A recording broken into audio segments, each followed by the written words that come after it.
warahmatullahi wabarakatuh. Selamat malam teman-teman semuanya.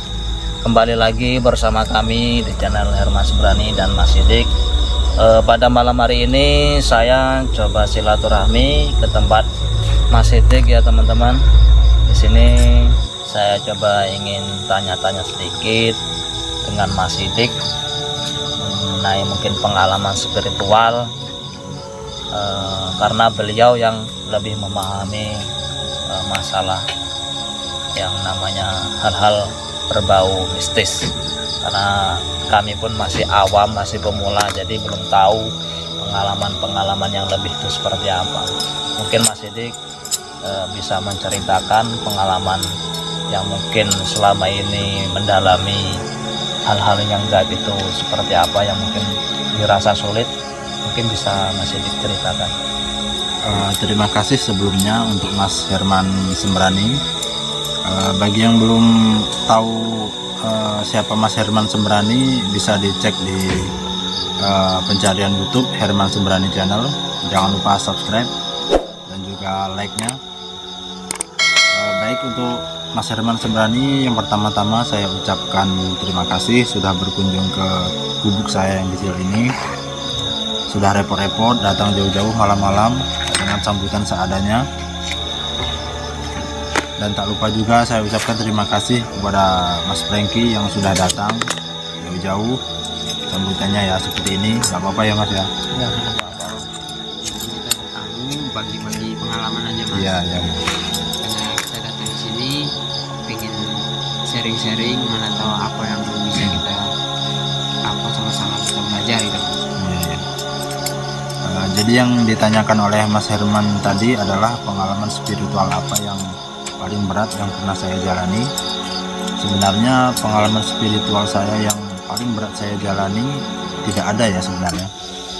Di sini kita sama-sama belajar, sama-sama berusaha. Namun kalau menurut saya yang paling berat, sebenarnya tidaklah berat jika dirasakan oleh orang lain, mungkin seperti itu.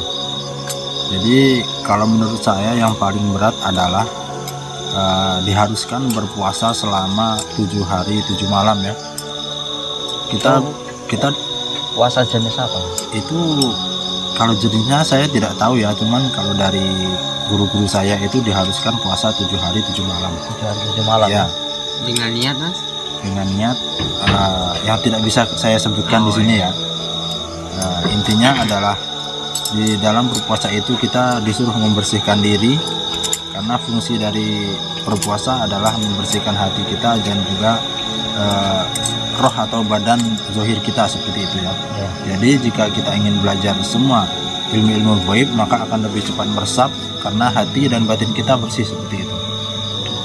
Alhamdulillah saya berpuasa selama 7 hari 7 malam tersebut yang diamanahkan oleh guru saya tidak berhasil.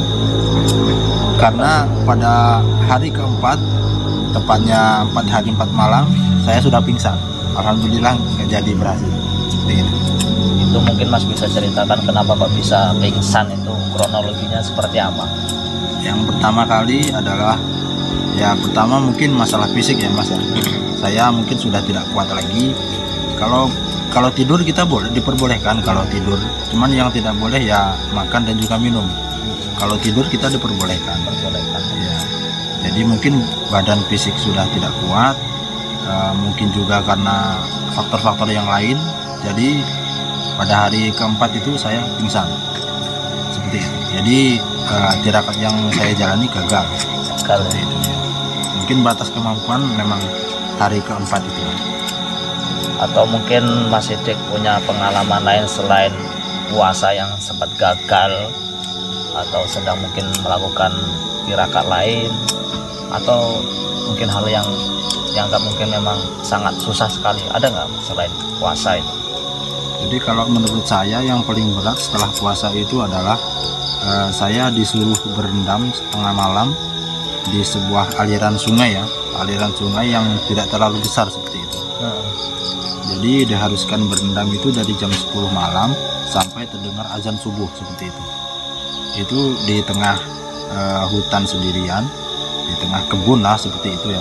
Sendirian Mas? Iya, sendirian jam 10 malam harus sampai sampai terdengar azan subuh seperti itu. Lama ya? Ya, jadi kita tidak boleh tidur juga di situ. Memang tidak bisa tidur juga karena dingin kan, kita Dingin, ya. pendam, ya. Setelah itu saya diharuskan membaca sebuah ayat-ayat tertentu sampai bilangan yang tidak terhingga, sampai terdengar azan subuh, baru kita boleh kembali ke rumah masing-masing seperti itu. Itu kalau menurut saya sangat berat. Cuman mungkin kalau menurut pemirsa yang lain mungkin tidaklah terlalu berat, namun bagi saya termasuk berat seperti itu. Oke ya teman-teman, jadi itulah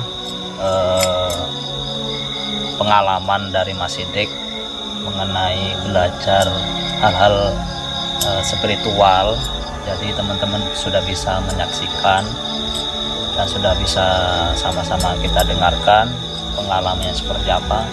Yang saya sedikit agak penasaran ini Mas, masalah yang berendam itu Mas. Itu kan sendirian ya. Itu mungkin ada nggak selama berendam itu godaan-godaan yang datang menghampiri ketika kita itu melaksanakan apa itu berendam di air itu? Mungkin Mas Sidik bisa ceritakan.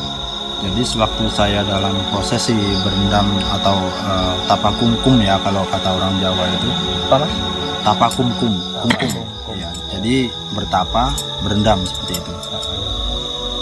Kalau menurut saya godaan-godaan yang paling banyak yang pertama yaitu nyamuk ya. Nyamuk kadang di kepala, di telinga seperti itu.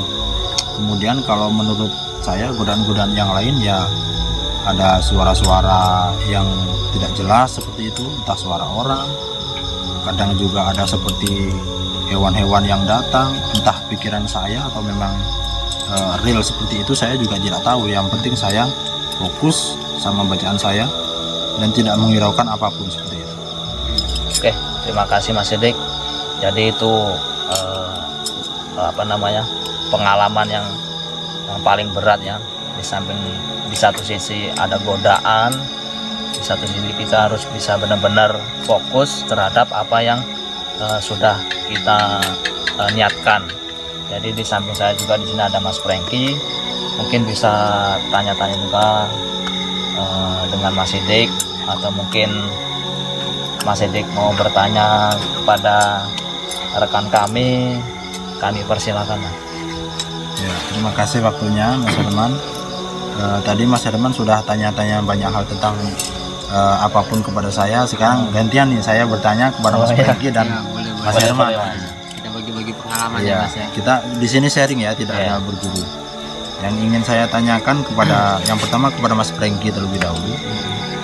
Mas Franky ini kan boleh dibilang termasuk senior ya di dunia spiritual seperti itu. Enggak Ya. juga gitu Mas, kita sama-sama belajar Mas. Ya, cuman kalau menurut saya lebih senior. Jadi karena kita di sini sharing-sharing, saya juga ingin bertanya kepada Mas Franky ini, pengalaman spiritual apa yang paling tidak bisa dilupakan oleh Mas Franky?